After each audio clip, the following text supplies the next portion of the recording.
Okay, and we're back. My apologies. I think I'm going to have still learning this. I meant to pause and I ended up stopped recording. So I'm going to have basically a season 1 episode 2A and then season 1 episode 2B. So basically that, before I screwed up and stopped recording there, I think we kind of covered everything that we had on the that side of it. So we kind of covered the game planning and the training camp side, and kind of did the game review, season review, or the game review. Sorry.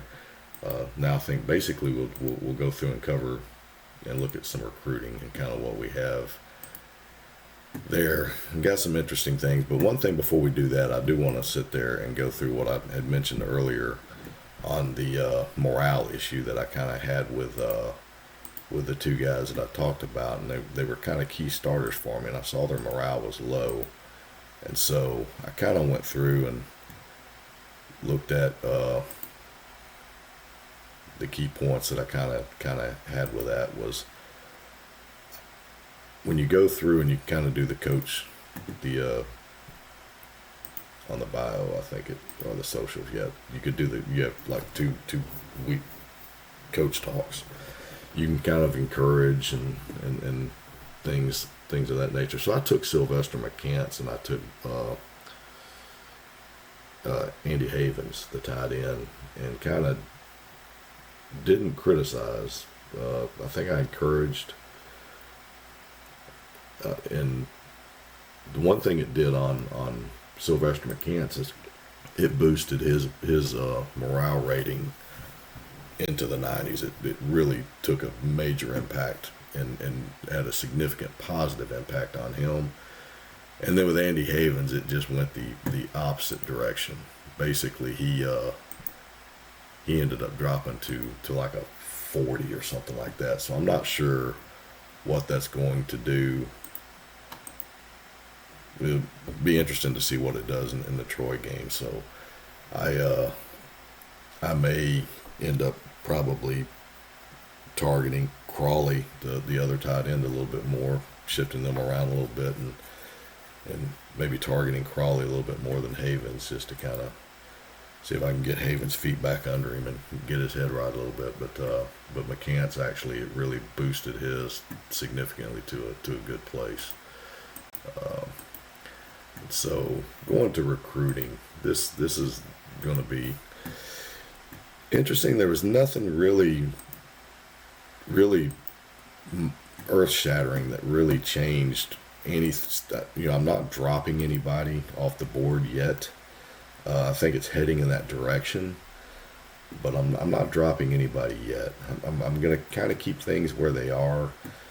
Guys that I kind of did some I'm doing a lot more home visits on this round, and so ultimately everybody that I've offered a scholarship to, I'm doing a home visit, with the exception of Duran and Orton. I did in the first week, and then these other three, I've kind of opted to leave them out because I think they're probably heading in a direction that might be going a little bit more south. The other 15, because I only get 15 home visits, I'm actually going to hit them all this week on this home visit. Another away game, so I'm not really doing any kind of official visit here. Next week will be my first home game. It's Jacksonville State.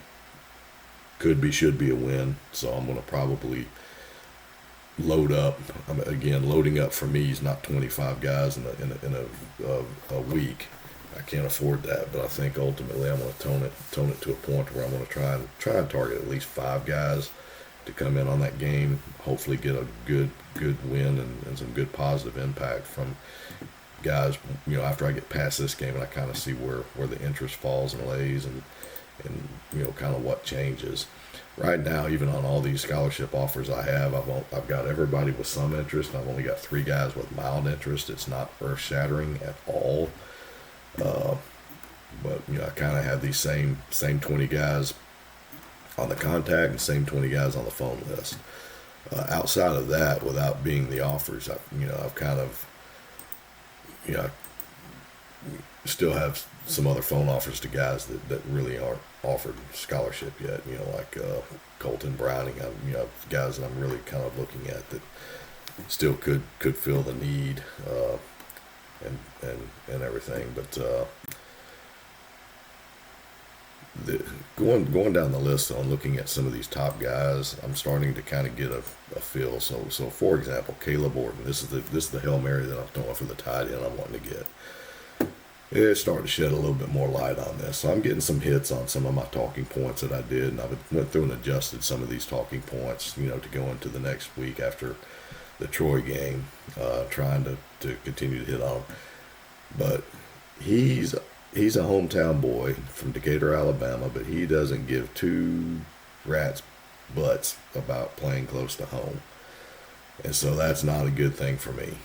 And his top school, and apparently someone that's going after him hard now, is Ohio State. So he's at a point that I'm probably going to end up pulling out of this one.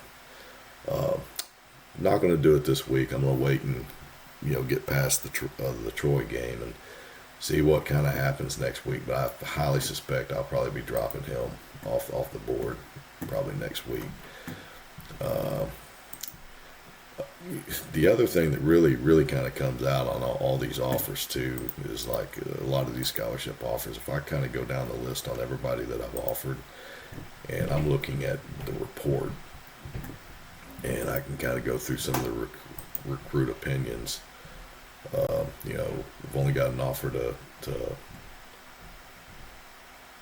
from UAB, so that's kind of positive in the sense that.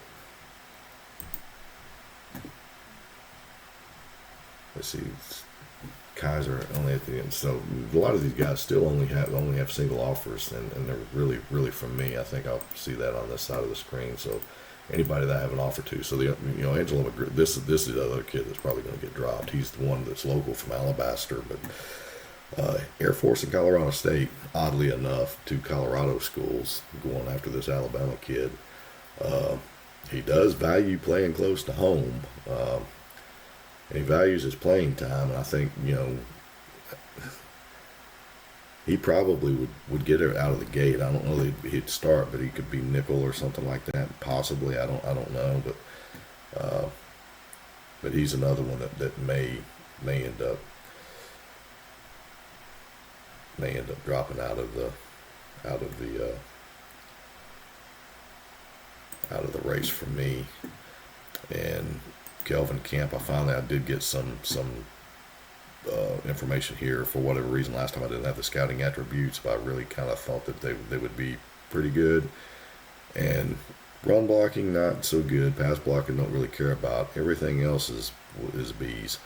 So not too bad. Not too bad. I'll take what we got there. He's hoping to get offers from bigger teams. Right now, us and Jacksonville State are his top schools, so he's probably going to be one that I target to come in and for that Jacksonville State game, because I actually, depending on how that goes, I could win him or lose him, possibly. I don't know. At least boost or just pull myself out of it. So we'll kind of see where that goes. And again, only offer right now. This is the North Carolina kid that I really do like a lot as far as the defensive tackle, and we're kind of seeing where we stand there.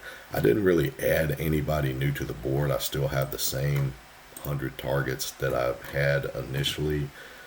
Is where I'm falling still right now, and nothing added in. I do expect that next week I'll probably be dropping several of these off and adding several new ones kind of back in. But looking at basically the dollar spend on a lot of these guys is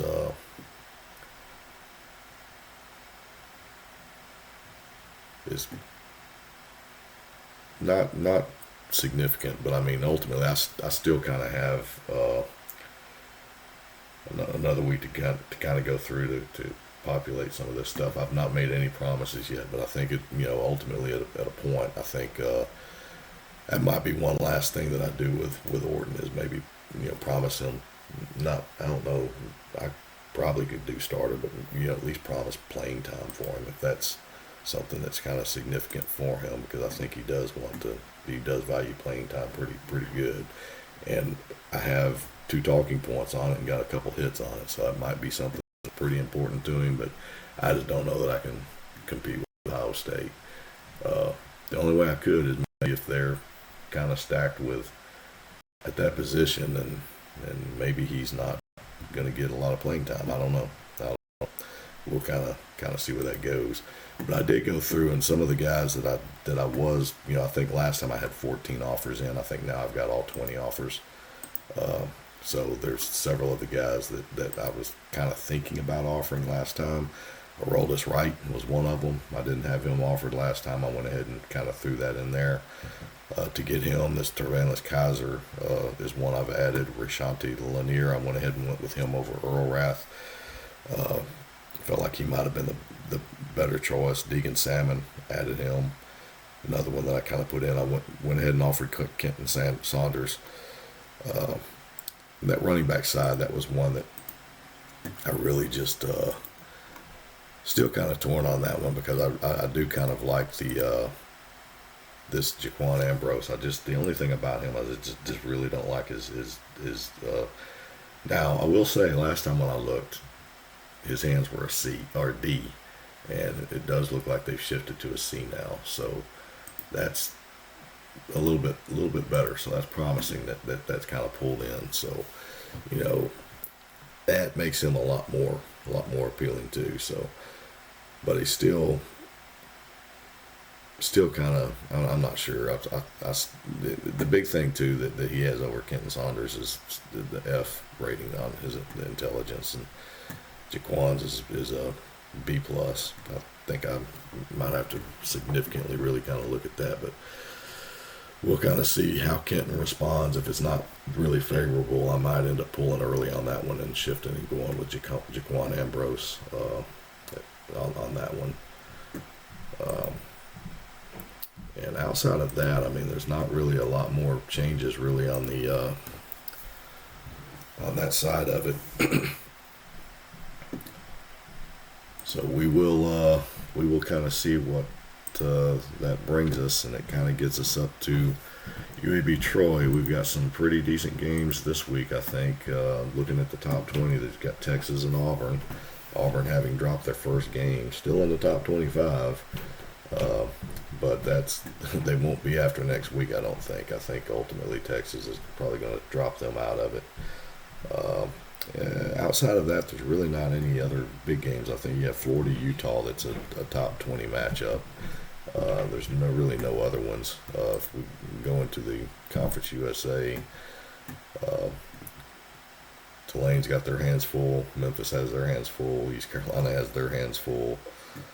And the other ones, I don't know that anybody's. Well, no, SMU is. So SMU's favored. Their UCF's favored against Florida Atlantic. So there's a couple Conference USA teams that are favored. Louisiana Tech's favored heavily over Texas State, so they may get their first win. And if we go through and look at the top 25, we'll see kind of any significant drops we had. So the odd thing to me, and again, this always happens early in the season, and it's usually in these first couple weeks you have some really weird anomalies that just kind of happen. And one of them is Auburn. They lost to North Carolina, who North Carolina was a ranked team. They were ranked 24th, who didn't move anywhere. But Auburn pulls up 2 spots to get into the top 25. That just doesn't make sense to me. But you see that kind of just ripple out, as the season goes on and everything. I think, everything just too early in the season. There's just too many openness things that are there. But outside of that, there really wasn't a lot of movement. I mean, that's the only just really weird thing that kind of happened. I mean, outside of like Florida winning and then dropping 2 spots. I mean, obviously Michigan and Oregon jumped them. I don't know really who they played, I guess, without going back and looking, but I don't know which will be curious. Let's take a look at that. I want to see who Florida played and got jumped by, or why they would have got jumped, honestly. So Florida last week ended up playing South Florida, and they won. They covered the spread. They won 29-10. And Oregon played Iowa, and they covered their spread. I don't know. I don't know why that would be, but it's still not that big of a deal, really. I mean, looks like Florida State and Georgia swapped spots. Looks like Penn State and Ohio State swapped spots. Miami stayed the same. LSU stayed the same. Texas, Alabama all stayed the same. Southern Cal, Clemson swapped spots. Then you had basically A&M and Notre Dame both jumped Tennessee, which I can kind of see that happening. I mean, they still covered their spread against us too, but it wasn't. I don't think it. I mean, it wasn't. It really wasn't as pretty as a cover spread because, again, like I said, with 8 minutes left in the game, it was still a 17-3 game. And outside of really one big run play, they didn't really have anything significant that they really just drilled us on. And we had that, pick six that we threw that was just gnarly. Then Oklahoma, Washington, Utah, nothing changed. Then you had Michigan and Oregon both jumped Florida. And then Baylor jumped both UCLA and Mississippi State. Maryland stayed unchanged. North Carolina stayed unchanged. Somebody dropped out of the 25, and Auburn jumped in with a loss. Again, nothing significant. I mean, it's pretty. It is what it is. If you go through the leaders, I just like to look at the player stats. So if we're looking at like quarterbacks, so basically Mickey Regis with Miami, 408 yards passing. Mark Crane with Appalachian State had 399 yards passing and 6 touchdowns. He blistered it. Who did they play? And that was that was an overtime. I had to be. I would suspect that would be an overtime game. I would think. Yeah. Oh yeah. Three overtimes, 2 overtimes. Okay, that explains a lot. That explains why the yardage kind of jumped up like it did. But yeah, oh my God, 39 to 41. I didn't notice that either. Wow, what the hell? That's crazy. 39 of 41 for 399 and 6 touchdowns. That's insane. Let's see, rushing. Who were the big guys rushing this week? Delroy Collins for Auburn had 194 yards. Everson Griffin for USC had 175. Spencer Benoit, Tennessee against us had that 153, so he had pretty decent one. Of course, our Keaton Bedford right there at 136. He's like 12 down the list, somewhere around there. Had quite a few 100-yard rushers. You had Eric Brown, quarterback for Fresno State, at 165, and Tavares Samuels, quarterback from Marshall, in our conference. We'll have to play him. Had 129 yards rushing. So we had a couple quarterbacks that actually ran the ball pretty well. I do like to break it down and look at positions, so I want to see fullbacks. So we had a couple fullbacks that actually did well. Mansky Ware is second on the list for fullback. Not too bad. Tight end running, it's nothing significant there. Receiving, let's see, who had the most catches? Javar Pipkins, North Carolina State, had 13 catches for 177 yards. Calvin Crissell had 12 for 155, and Terrell Richmond had 11 for 90. Top tight end catcher was Shane Rudd out of North Carolina State, had 8 for 53. And that Raquan Hood, Appalachian State, had 8 for 44. All right. Let's see who the top running back. Kerwin Slater had 7 catches as a running back.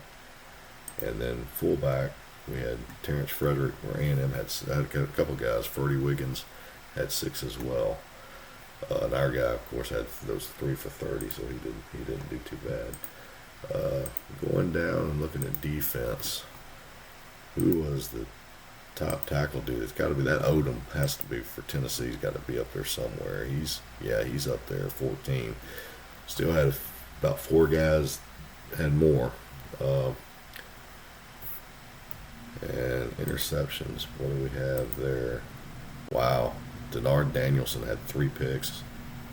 Cincinnati. Damn, who did they play? That's, oh, that was at A&M. Yeah, that was that damn upset. Okay. Yeah, so the Swelter, 27 to 45 for 185 yards. No touchdowns, 3 picks, all of them to Danielson.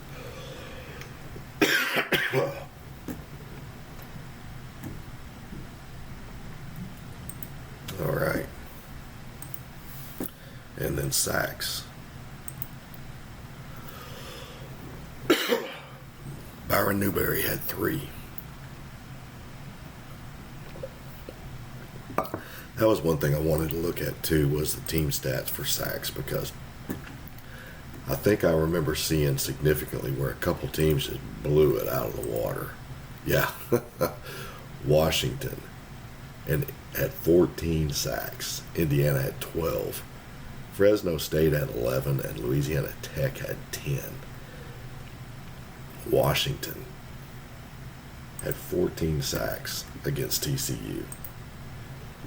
Now, granted, that was an overtime game, double overtime it looked like, but still 14 sacks.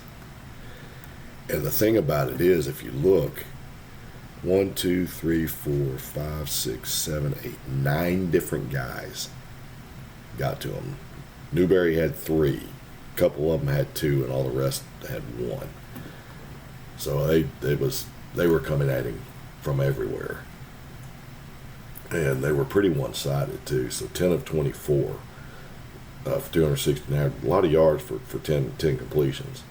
But their running game was just pretty non-existent. So they TCU just kind of got whacked a little bit. That's interesting though. But yeah, that's crazy. 14 sacks. I don't know.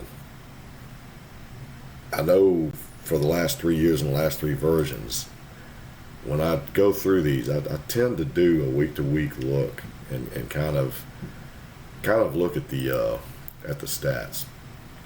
And I will say, this is probably one of the first times that I've actually looked and seen a team get 14 sacks in a game. I don't know that I've ever seen that in the last 3 years.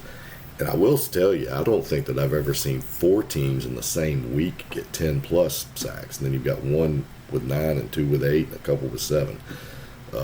So whatever reason, this first week of this game of this schedule, it looked like it was sack happy. And I will tell you, in a lot of testing on 26, I mean, it's not something that I significantly saw a lot of. I mean, I was still seeing some teams that I just felt like maybe weren't getting enough sacks in a season. You know, you'd have a team at the end of the year with 7 or 9 sacks, and just they always seemed like they were low. And then your leaders were always around 55 to 60 in a season to 65. But if you're clocking up 14 a week, man, I tell you what, you can get to 100 pretty damn quick if they keep that consistency up. And I don't think I've ever seen anything like that. So it'll be something to watch. It'll be interesting to kind of see how that progresses, if you will, if it kind of goes to the same area. One thing I'm going to do is I'm going to jump across, because I think I've got a couple things that I'm going to hit here, and then might look at a couple different things once I come back after I've got week 1 complete on my league, and I'm going to kind of bump it across to where I get through a couple things. I'll be right. I'm going to drop out and come back.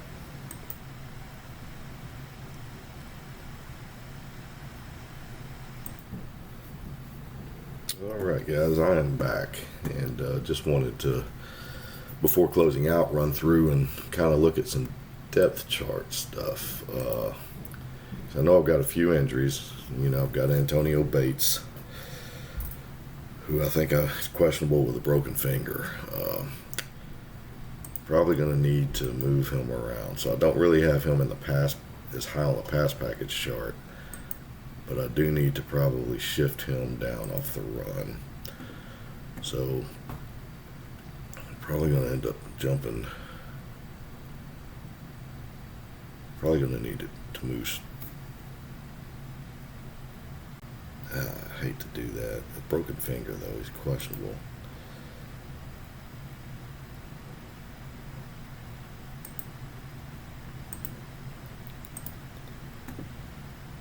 We'll do Stafford.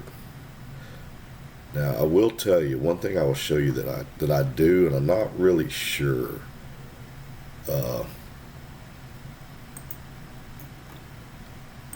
Be kind of curious to get other people's opinions on this, but one thing that I do is, if you'll notice how I kind of do some of my positions here.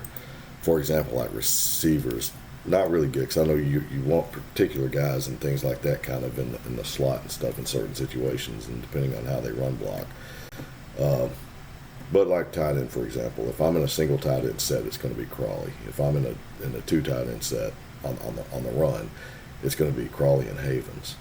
If something happens and Crawley goes down and gets injured, then Havens is going to be the one guy, with Mincer coming in as a second guy, because it's going to take both of these out, right? So I'll do the Crawley, then I'll do the Havens, Mincer, and Orcado. Do that on some of these positions, and I kind of do it even on the offensive line somewhat, but also do it really on the defense too. It doesn't work real well with linebackers, because you want particular ones on the inside versus the outside. But for corners, like if you got a one corner, two corner, I mean my one corner guy is Phillips. If something happens and he goes down, Trotter's still going to be in there. I got Kenworth that comes up, so it doesn't always, definitively do that. So, but for the most part, I'll do that like if you kind of look at the receiver that we were kind of going through. If McCants goes down, then Stafford's going to come in. That's default package. That's not even one that I use. Defaulted to it. But if McCants goes down, then Berrien's going to come in. And then with Buchanan leaving the 2 slot, that means Stafford comes in. With Stafford leaving the 3 slot, that means Bates comes in at that point. So that's kind of how I just kind of make sure that I try and keep my top guys at a position that I want to just use the best one available at like whatever one slot's there. Now, I will say, so I need Bates. Yeah, Holyfield's injured too, so I'm going to have to figure out what I'm going to do there. I'll just go with Barkley, because I know I don't want to put Barkley above Bates, but I probably should.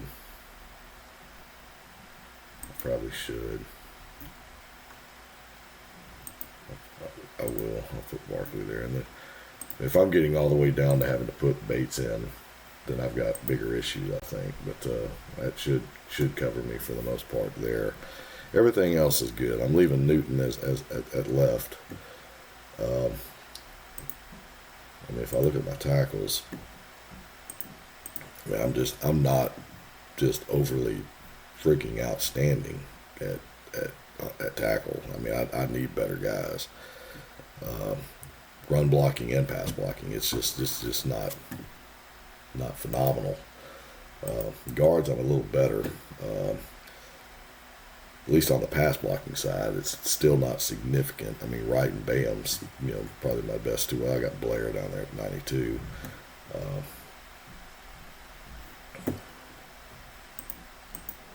What do I have? I've got Wright, Bam. Wright goes down, Bam comes in, Blair comes in, Blair, Wolcott said, okay, that's right, that's good. So that basically sets up my pass size. Nothing significantly changes here, so basically on my run package, This must have changed in game when I got towards the end of the game, because I did not have these guys set this way. And so I need to make sure that all of that goes back. What I'll do in game is I'll rest and change in my receivers and move those guys around a little bit. Typically don't do too much else on any other position, but the running back I'll manage that in game, just depending on how heavily I'm using them, particularly in running. So, but I've always thought that got out of game, that always set everything back. I guess I never really paid attention to that, but I always go back through this and check and make sure that everything's right anyway, the way that I want it. So on the run side, Holyfield's there. So I got McCants, Stafford, Berrien, Barkley, Holyfield. I won't keep it that way because he's just fatigue, I think. I don't think he's... he's questionable fatigue.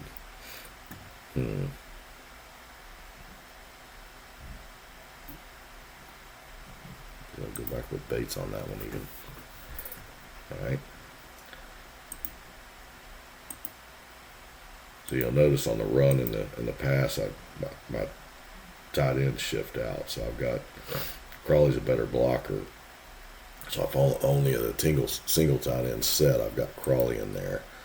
I think Havens is probably a better receiver. But I think I'm going to change this. And I think the reason I want to change this is just typically really for this reason here. So I'll go back and show you this, where I was talking about those coaches talks, and it just really is mind-blowing to me how it dropped Havens down to a 40, and then McCants ended up shooting all the way up to a 92, and McCants was like at a 60, and his morale was low, so that coach talk literally bumped him up that high. And flip side of the coin there was Havens was around that same 60 mark. Coach talk just pissed him off even more. I mean, it didn't do well at all.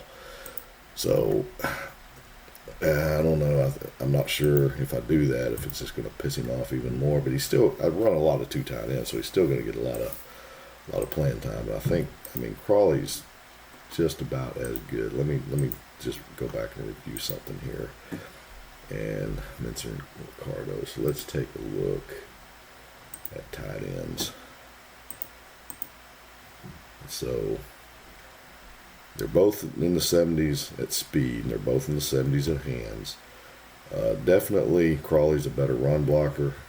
I'm not too worried about either one of them's pass blocking so much, because I do use the tight end in the passing game a lot. Havens definitely not as good a pass blocker either, but intelligence, Havens' agility is a lot better. Strength's a lot lower. So I don't know. Crawley. They're interchangeable, I think. Honestly, I don't know that it makes too much of a difference. So I'm going to keep it like that, just based off of the morale setting. And then the RPO side. So without Arlen, man, I tell you, it really sucks that he's out 1 to 2 weeks with a sprained knee. I like that 90 speed for him, but honestly, his passing game wasn't great, but it wasn't as bad as Schuler's. Ferguson's earned the start, so I'm going to keep him in at the start. So basically, Ferguson, Farrell, Schuler, and then RPO. I think I moved Farrell. And that's probably just based off of nothing but speed. I think 71. I don't want Schuler running it, but he's 71 and 50 agility, 71 and 50. So yeah, honestly, I'm probably not going to run a lot of RPO without Arlen. So it's probably not going to matter too much. But and then goal line short, I got Dykes, who's probably my stronger back. It was one I'm thinking about moving Lemansky Ware to that spot on that goal line and short yardage in a running back, and just having Ware and Mead up there. But right now I've got Dykes kind of in there. And from a strength standpoint, he's 76, he's 71 agility, and 63 speed. But then if I go to fullback, I mean, damn, both my fullbacks are decent. They got both speed and agility and strength. They're solid, man. I tell you, I kind of really. I know that's how I used him in the game against Tennessee, but I manually had to set it that way. So I think ultimately I want to basically move it down to where I've got Dykes there. I'll have a Cardo. I'll probably move Ware back over here. If something happens to me, then it just goes back to Dykes. That way, yeah. So if Ware goes down, or if Mead goes down, then I just put Ware back to the fullback spot, and it'll put Dykes up to the back. All right, so I'll keep that. All right, so that basically covers my offense. So I think after this I'll be ready to play Troy. So hopefully I'll be posting another episode. I'll get Troy maybe played tomorrow night, and maybe be posting up another episode to kind of see how we do. So now I've got to worry about getting Sadler out, because Sadler had broken nose. I'm gonna leave him in. He's probable. I don't think that's going to be. Yeah, I'm not moving him around. Yeah, it's broken nose. So basically, I think ultimately that's maybe all I had injured starter wise, at least anyway. What did I have? Yeah, so Isabel's the fatigue. Yeah. So training, I think I'll show you what I was talking about. So I've got the rest training. So I've just basically set 5s across the board and dropped the training to 20 on the rest. And you can kind of see I've got these 3 guys, the Kemp, Holyfield, and Isabel, all 3 that are fatigued. And they were fatigued before the Tennessee game, and so now I'm going into Troy and they're still fatigued. So that kind of is what got me thinking maybe if I drop their training down a little bit, maybe I can get them out of that fatigue setting. Because I think one of them is so he's probable. Yeah, so Holyfield's questionable with fatigue, which is even worse. And Kemp's probable. So, worst case is maybe I get Kemp and Isabel back, but really none of those guys are anybody that I use outside of Holyfield. Might be someone that really goes in. None of them start. Worst thing right now that I've got really from an injury standpoint is having Arland out, but I will be very curious to see how Ferguson does. We'll actually take a look at him. See, Murphy High School in Mobile, Alabama. He is a redshirt freshman. So he's not a true freshman, but he is a redshirt. And 78 intelligence, I mean, he's just not far off the grid from anybody else, really. I mean, and quite honestly, going into the season, I thought he was my 3rd guy. I really had Schuler above him.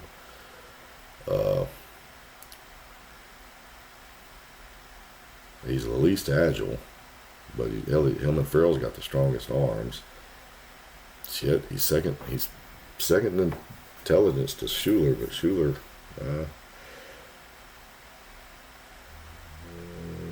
is not fast. I mean, I'm not doing anything on the ground with him, but we'll go with it. I mean, worst case is if he's not performing, then I got no other choice but maybe to end up going. The only thing that scares me about Farrell is that right there. I just don't want mistakes, man. Just manage the game. I don't have any quarterback that's really going to blow the doors off of anything. And, Arlen's my dual threat. Ferguson he's traded as a game manager, and that's kind of really what I want right now.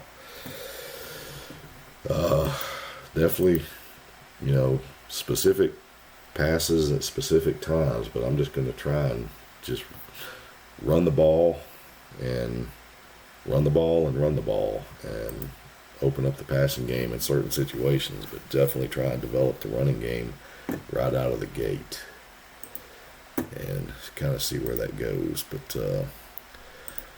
so I think now, I believe everything is kind of set there. I don't think that I've got anything else left to do on the depth chart.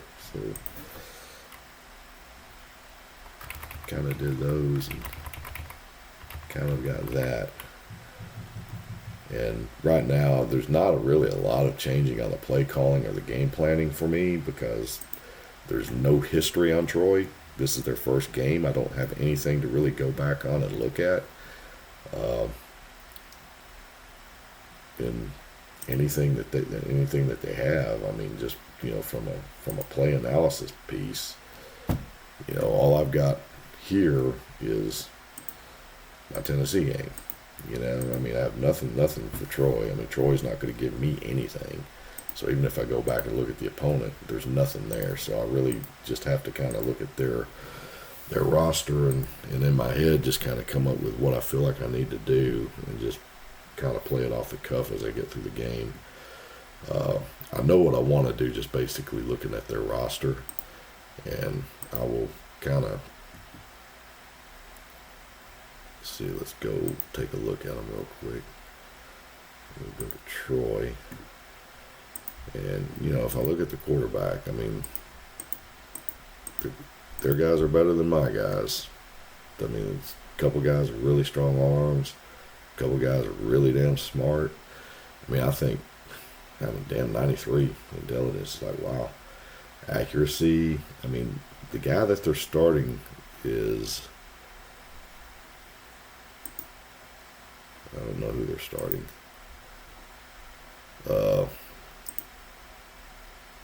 I mean, if it was me, I would probably be starting Creech, honestly, just because he's, no, I'd be starting Wilborn. Yeah, he's the guy. Damn, 80 and 83. Yeah, it's not. Oh shit, he's a dual threat too. Kenny Wilborn. Oh Lord, he could give me some fits possibly. So I gotta watch. Okay, I looked at that earlier. I did not realize. I missed that 90 altogether. That's not.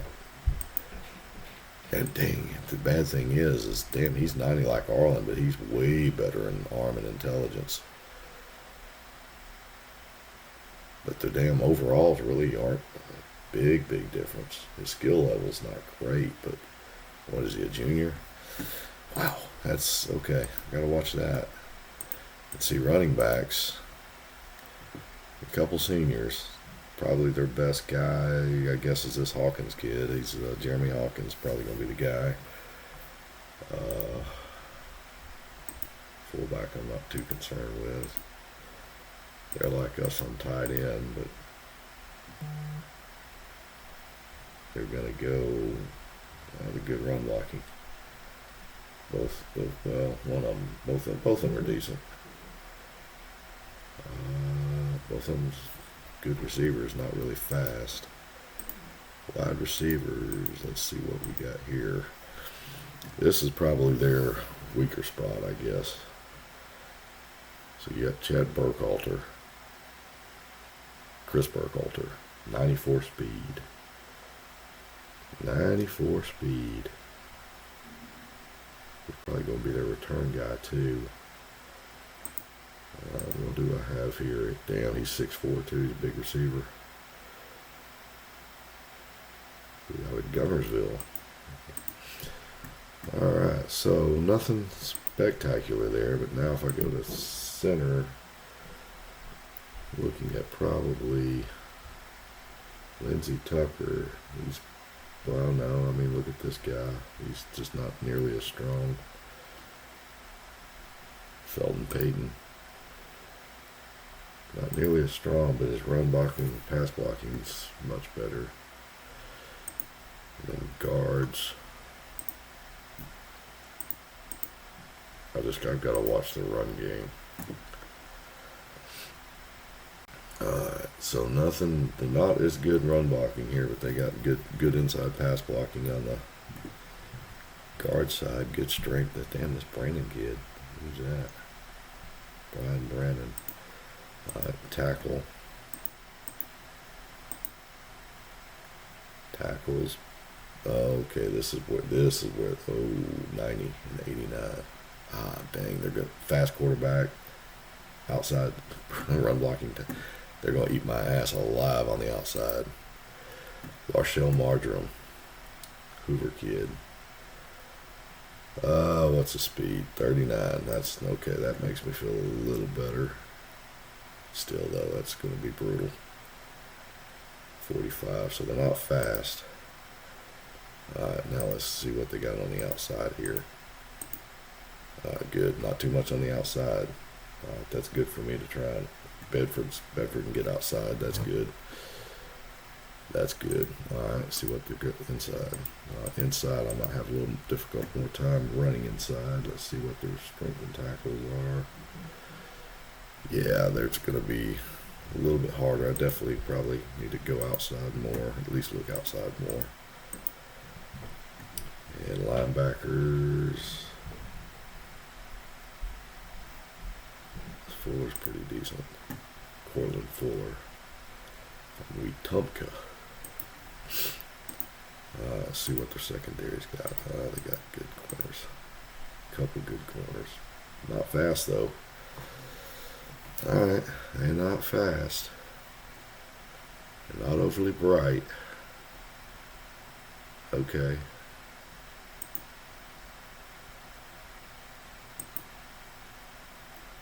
Oh, this guy's brutal. He's not overly fast, but he's agile as hell. Pretty strong. Is that Mario Addison? So he's good there. Gonna be some matchups with. Oh damn, they're good at safety. That's gonna probably play bad for my tight ends. Possibly Semi Adiko. All right. That's interesting. What else? There was somebody else I was looking at here. Tavarius Gill. I think it was him.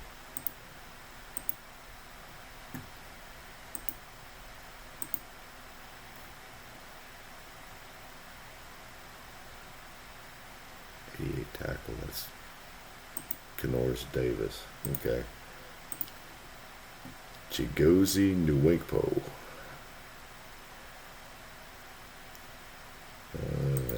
Alright, so I'll have my work cut out for me, I think. Definitely a winnable game. We'll definitely see how that goes. And again, like I said, I'm going to try and plan that one tomorrow evening, and hopefully afterwards maybe get out episode 3. And again, apologies, I'm breaking this one up. Episode 2A and 2B. I think I learned not to hit stop recording instead of the pause button, which bit me in the butt. But anyway, thank you guys for your time. Hope you enjoy it, and we will progress and see what happens. Yeah, have a good night.